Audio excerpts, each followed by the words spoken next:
Welcome to Learning to Glow, a show about wellness, skin health, and self-development. I'm your host, Jess. I'm a mom, entrepreneur, and skincare expert. I'm so excited to share tips on how to achieve healthy skin and bring amazing guests in the field of health, fitness, aging gracefully, and personal growth.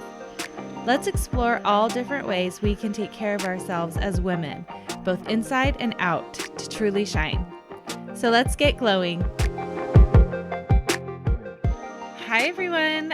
Thank you so much for being here. Today, I have a solo episode for you, and I didn't plan on doing this episode, but I've just seen so much on social media this week that I had to address it. I had to come here and talk about Botox alternatives. I have seen, I can't count. I cannot count how many videos I have seen people coming on and saying, women coming on online and saying, I don't want to do Botox anymore. I can't do Botox or something like that. And what are the alternatives? What can I do for my skin if I don't want to do Botox anymore? So I am coming up with 6 or 7 things that we can do to help, because this is a real topic right now for a few reasons. And this is what I've heard from different people that I've seen online. There's an influencer online that had a reaction from Botox, a major reaction, and she can no longer do it. She would do it if she could. It's not like I don't want to put that in my body. It was like, I can't do it. So she is very into making sure that her skin looks good. She does not like movement in her forehead. And she was asking, like, what else can I do? And she already does a ton of procedures, and her skin looks so good. I think she's like in her late 30s, and it looks beautiful. But she wanted to know what else she could do. There is another person that I follow that was saying that they had a reaction from Botox. So they were doing Botox, had a reaction, got sick, and was not wanting to do it anymore. And the other person that I saw that I can remember off the top of my head is very healthy, so healthy, health conscious. She cares about what she puts into her body. She cares about good nutrition, exercise. She does everything. Like, she's a picture of health. And she's like, why am I doing Botox? Like, it doesn't fit. It doesn't align who she believes she is. So those are the 3 videos that I saw. So I thought I'd share some ideas, because there are definite alternatives. And I'm going to start this episode by saying, is there anything as effective as Botox? I'm sorry to say there is not. There are things that we can do to help, but like literally, Botox is so low effort. You get an injection, your wrinkles go away. Is there anything else like that? No, there isn't. That is why Botox is so wildly popular. It works really well. And for whatever reason, you may not want to do it. It might be a financial issue. It might be that you don't feel comfortable. You may have had a reaction like some of these women that I've seen online this week. Whatever your reason is, if you don't want to do it and you still want to do some things for your skin, this episode is for you. Also, I have people who are so health conscious, they care about clean ingredients, and they still do Botox, but they do it less. They do it once a year, or they really keep it minimal. And there's even the lady who, she created Whole30 that I follow. She is like clean as a whistle in her lifestyle, but she'll say she'll do Botox like once a year or something. And her body doesn't have a problem with it. She's so clean and healthy in every way that she's fine with it. And honestly, like, most people are fine with it. I'm never going to be here judging or doing something that is like, oh, you shouldn't do this. Everyone has a right to do whatever they want. And I just like to provide information. A lot of people don't even realize that there have been adverse reactions from Botox. And I'll link the episode that I had with Courtney Fletcher. She talks about Botox alternatives on that episode as well. And she is not a fan. And she talks about why she's not a fan. But everyone has to come to that decision by themselves and figure out what's right for them without judgment. And if they decided, and by the way, all of these things I'm mentioning today, you can absolutely do with Botox. So this can be a complement to what you're already doing. I know, I would say 50-50 people that I know are doing it and 50% aren't. And why would we do Botox in the first place? Botox is really great for wrinkles. So if you have, especially on the forehead, people are now doing something called lip flip where they put it in their lip. I've heard from many dermatologists online that say, that's kind of not super effective. Some people really love doing it. Some people use Botox under their armpits because it helps prevent sweating, because it blocks your lymph nodes. Hey, I'm not going to lie, that is not a good idea. I did consider it. I think I've even talked about this on the podcast before I got married. And I was like, maybe I should get Botox under my arms because I don't like to sweat. I don't want to sweat on my wedding day. But I would literally never do that. I do not recommend that. That is something that I think could be very bad for your health. So that's one thing I will say about Botox. But you want to use youthful appearance. You don't want to have your wrinkles, et cetera, et cetera. That is why we do Botox. So let's talk about a few alternatives. The first one that I want to mention is facial tape. And that is something that I did try last year. I started doing it. By the way, I don't do Botox. Yes, I have done Botox in the past when I was in my 20s and I worked for a medical spa in Los Angeles. I did get it a few times. I loved it. I thought it looked amazing. If you do it right, like you still have a little bit of movement. I never overdid it with the injections. I can't even count how many times I did it. Definitely under 5 in my life. And that was a space in my life where I didn't really care about natural. I didn't care about injections or anything like that. So back at that time in my life, I was fine with doing whatever, but I have changed my view on that. And for me personally, especially with some of the health conditions that I've been dealing with over the last 10 years, it's not an option for me. And on a personal note, do I like my wrinkles on my forehead? Not really. But I'll talk about that more later. And I'll talk about some of the things that I do. But this is really for people who want to take action and take extra steps, because some of this stuff takes effort. And I can't be bothered with some of these things. Even though I sell skincare and I am on video all the time, I also don't put effort into some of these things that I'm going to share with you today. But I have people that are begging me for this info. What can I do? They want to do whatever. They don't mind having a nice nighttime routine and taking care of their skin. So some of these things are actually really easy too, as well. The facial tape, if most people have heard of frownies by this point. Frownies are these, you take the little sticker off, you put it on your forehead or wherever your areas of concern are, and it helps prevent movement, because the more we move around, the more wrinkles we're going to have, the more fine lines that will develop. My husband always says this to me. I'm so expressive. No wonder I have so many forehead wrinkles. I'm just like, my eyebrows are always going up and down. I am expressive. I'm Italian. Hey, like I can't change that. But what the facial tape does is helps prevent some of that movement, especially at night when we're sleeping. I have tried Frownies, which is a really popular facial tape, and it's not comfortable for me personally. Some people love it. They are so into it. It's not my favorite. And when my box was complete, empty, I did not repurchase.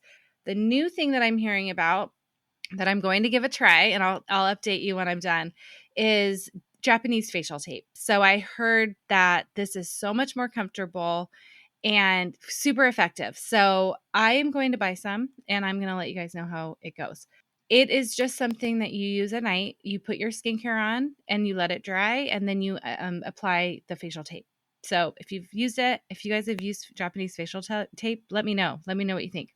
There's a way that you can put on the tape, and for different areas like your 11s in between your eyebrows, etc. So that's number 1.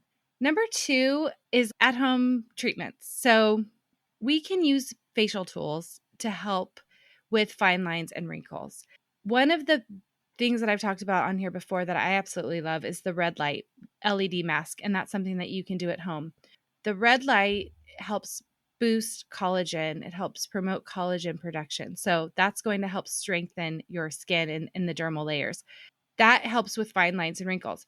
Is doing a facial LED mask going to get rid of my deep wrinkles on my forehead? It'll help them. It's not going to get rid of them. But your overall, your skin is going to, that collagen is going to help you give that really rejuvenated look on your skin, your, glowy skin, all of those things. That's what helps you have beautiful skin. I have people tell me all the time they think my skin is beautiful. I still have wrinkles though. Like, you can have wrinkles, but the more they're hydrated, plumped out, looking glowy, overall with your skin and your complexion, that's okay. Like, I'm 47.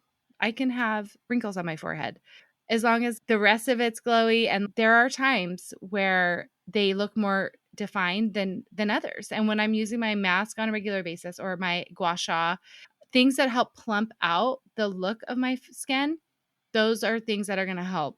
They're not Botox, but they help. Okay. So number 3 is good skincare. Good skincare is going to work on helping to hydrate. When we are dehydrated, have you, like a lot of people, if you've gone out drinking and you drink no water and you wake up in the morning and your skin is just looking like really dehydrated, like you can see all the wrinkles, all the imperfections. That is something that skincare can help with. So some of my favorite ingredients for this are using vitamin C. Just like the red light, the vitamin C will work in the skin to help promote collagen. It helps with repairing the damaged skin as well, the damaged skin cell. So vitamin C, so important. Such a great staple for fine lines and wrinkles and anti-aging, or not, we don't say anti-aging, aging gracefully. That's like a word that I've used for 20 years because that's the skincare term, but we're not anti-aging, we're aging gracefully. And we still want to have that skin repair, and you can do that with skincare. Rosehip seed oil, so effective. It's such an underrated ingredient. It's completely natural and it really helps with collagen and just overall glowy skin. It's very effective. Such an aging gracefully tool and ingredient. Exfoliation. This is something you can do at home. You can also go out, obviously, and get a facial, but regular exfoliation should be done at home because that's going to help take off that dead layer of skin. It's going to help make the fine lines go away and the wrinkles look more plumped out. So if you're not exfoliating and you're complaining about fine lines and wrinkles, that's like something you need to get into your regimen. If you are concerned about dryness, your products aren't going to go down as deep if you're not exfoliating. So I have, oh my gosh, I have vitamin C, I have rosehip, I have all these great ingredients that are helping me with my aging, but I have a dead skin barrier over my face because I'm not exfoliating. We need help, especially as we age, to help promote that cellular turnover. We need to help that skin shed.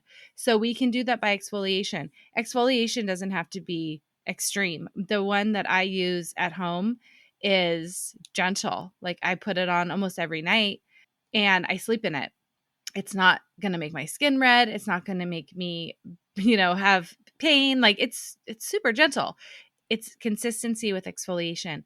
You can't just do it once in a while. You need to do it on a consistent basis, and then you'll see a better result as far as at-home skincare. That's something that I really want to talk about because that is something that it makes a huge difference. Speaking of facials, I mentioned that in the last one because you can get an exfoliation when you get a facial treatment. The next step above that would be to get into more procedures for your skin.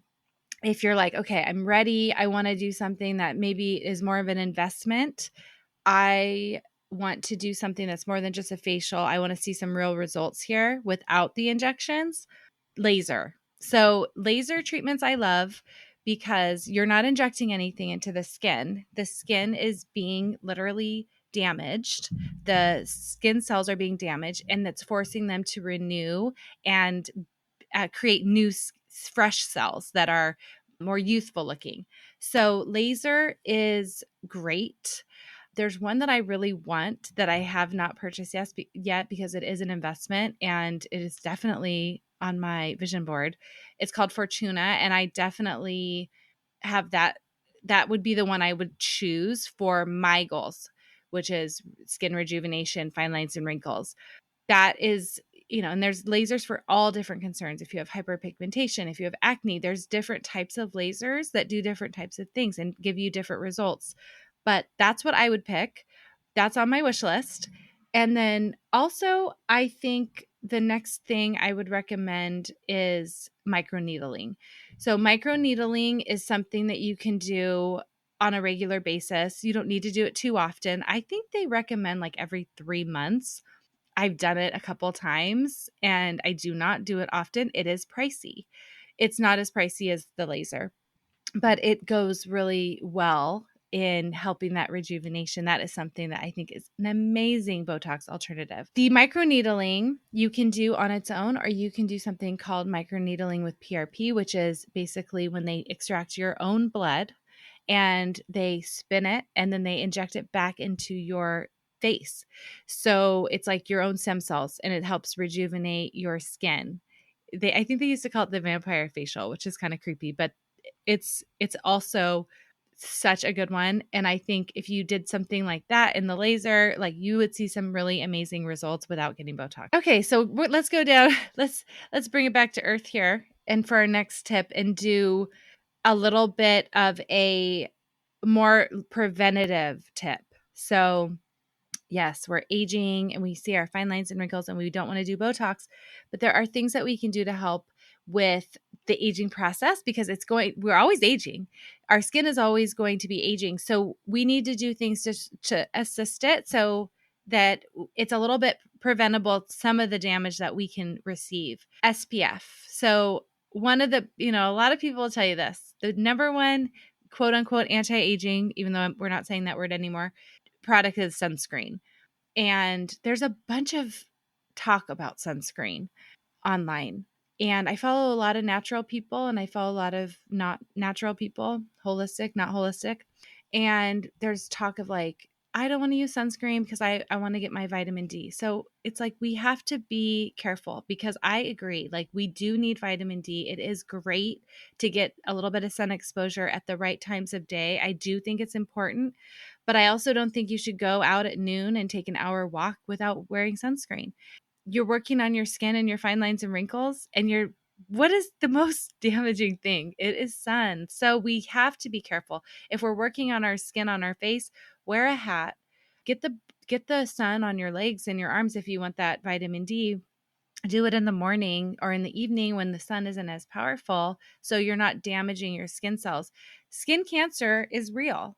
As much as we, want to receive the benefits from the sun, I don't like to fearmonger, but that's a real thing. And as well as what it does to our skin. I have so much sun damage on my body from growing up in Orange County, Southern California. I have so much sun exposure. I have hypopigmentation all over my arms and legs, which is when the pigment is gone. And so I have white spots all over. I have damage on my face. I have damage on my chest. My face is the best because I've learned early to protect it. But you can definitely see an accelerated damage when you are not using sunscreen. If you're outside a lot with your kids at the park, or if you're taking walks all the time, or you're running, try to protect yourself. If you are concerned with your fine lines and wrinkles, it's something that we can do to help prevent accelerated damage. And sleeping. Guess what? When we have our skin and we're in the repair mode, that is happening at night. So make sure that you're getting your sleep. I had a client talk to me about like under eye puffiness because she wasn't sleeping. It affects our skin. Diet affects our skin. If we're eating like a lot of processed foods and things, it can affect our skin and it could cause damage as well. So this is like the prevention step and the lifestyle step. these things do matter. I know a lot of people who eat clean, they work out, they detoxify their skin, which is through exercise or sauna or whatever their means are, and their skin looks so good. It does matter. There is so much we can do topically and with procedures, but that is something to think about when you are really interested in your skin. And some people don't care. They're like, I don't care what my skin looks like. Great. But this is for the people who are like, I want to do something. I want to put some effort into it. Think about your water. How much water are you having? Do you use electrolytes? I just had a conversation about electrolytes with a past episode. So if we're drinking a lot of water, making sure that we're drinking the right types or we're adding some electrolytes to it, that also is a great thing for our skin. One thing I forgot to mention with the medical procedures and the laser tip category is acupuncture. So, and I mentioned this in the beginning, but facial acupuncture is a wonderful Botox alternative. So that is going to really help with what you are looking for, the same type of results. They do it in a different way and in a safer way. So it does take more like a series, but so does Botox. You have to keep going back, right? So facial acupuncture is another alternative if you have that access, or if that's something that is in your means, because most of these things are not crazy expensive, but that section where the category where I talk about lasers and microneedling and acupuncture, it is not cheap. So that's something to consider. The last category that I have, I think, is really important. I think it's maybe the most important one, and that is our thoughts about aging. Man, this is what really sparked this episode for me because of what I am doing right now. Currently, I am training to be a life coach and specifically with wellness. And I think this is the biggest thing that I can now hear. I can hear it so much clearer than I used to be able to before my training. People saying things like, it's not okay that my forehead is moving anymore since I've been off of Botox. It's not okay that I have these lines. I can't look in the mirror. And I feel like we need to examine that thought that we have. And it goes back to that term anti-aging. It is really tough for us to age. And why is that? Why is that? We're comparing ourselves to maybe our younger selves or maybe younger women. We are wanting to fit this image that we have in our head of what we should look like. Maybe it's because we feel younger than we look. I don't know. There's so much expectations. There are so many rules in this culture of what is acceptable for us to look like. And that goes deeper than just wrinkles. It's about our weight. It's our hair, our clothes.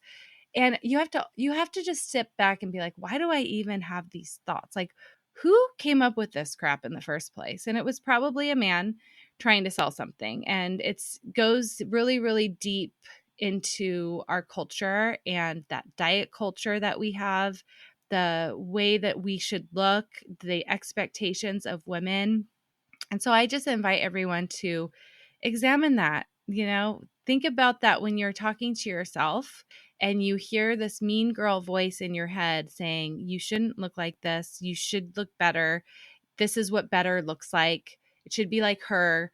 Why are you thinking like that? And how is it okay that we talk to ourselves like that? It's important. We are so programmed to feel this way that we don't even realize this isn't even like our original thought. Even if our parents were saying it to us, it wasn't their original thought. This is so much deeper than that. So remember, we are beautiful the way we are. And yes, it's okay to want to improve your appearance or to make an effort. And I love when my skin glows. I'm telling you, it's great. But when those thoughts come up and I'm like, oh, I don't like this forehead wrinkle, or there's this hyperpigmentation by my eyebrow, that should be not there. Also, like questioning that thought that I have and reminding myself, no, that I'm good enough, I'm worthy enough. I don't need to be talking to myself in a mean way. And it is absolutely okay that I am expressive and I have eyebrows that raise and that causes wrinkles. It's also a little genetic. For those of you who have oily skin, congratulations, because it's much harder to have a lot of wrinkles when you have an oilier skin, even though that type is frustrating, especially when you're younger. people with dry skin, we see our wrinkles much more defined at an earlier age. So, I feel like we have to remember, what's the alternative to aging? Just not being here, being dead. So it is a privilege that we're here, and just try to remember when we're talking to ourselves, like, what expectations and image are we trying to live up to, and why? Why? What's most important at the end of the day? What matters when we're at the end of life? Not how many wrinkles we had, not being perfect. It's so much more than that. So that takes work, and it's really hard to do. And we're bombarded with reasons why we shouldn't feel like we're enough. But I'm done with that. I am saying it publicly here. I'm not putting up with that anymore. And I refuse to talk to myself in those ways. So that's my last tip. I feel like it's a powerful one. It's something that we all need to consider when we are looking in the mirror. And if you guys have any other questions about any of the things that I've recommended today for skin, I will keep you posted on the ones that I haven't tried that I plan on trying. And especially that Japanese face tape, I'm really excited about. But I'm not doing anything that makes me feel uncomfortable. I'm not doing frownies anymore. And I'm just going to try to keep one thing I do that I feel like it has given me a lot of grace with my skin and kept it pretty hydrated and glowy, is just kept on a really good skincare regimen. That is something that I think is kind of foundational, and adding on these other things, if you want to in the future, is great too, if you have the means for that. So reach out. Let me know if you've tried any of these things. Let me know if you're on Botox, and if you are thinking about trying some of these alternatives instead, or maybe complementary, doing both. And if you have any other questions, please reach out. And thanks for being here today. We'll see you guys next time. Thank you for listening to this week's episode. Please subscribe and review so we can reach more people who want to learn to glow alongside us. See you next time.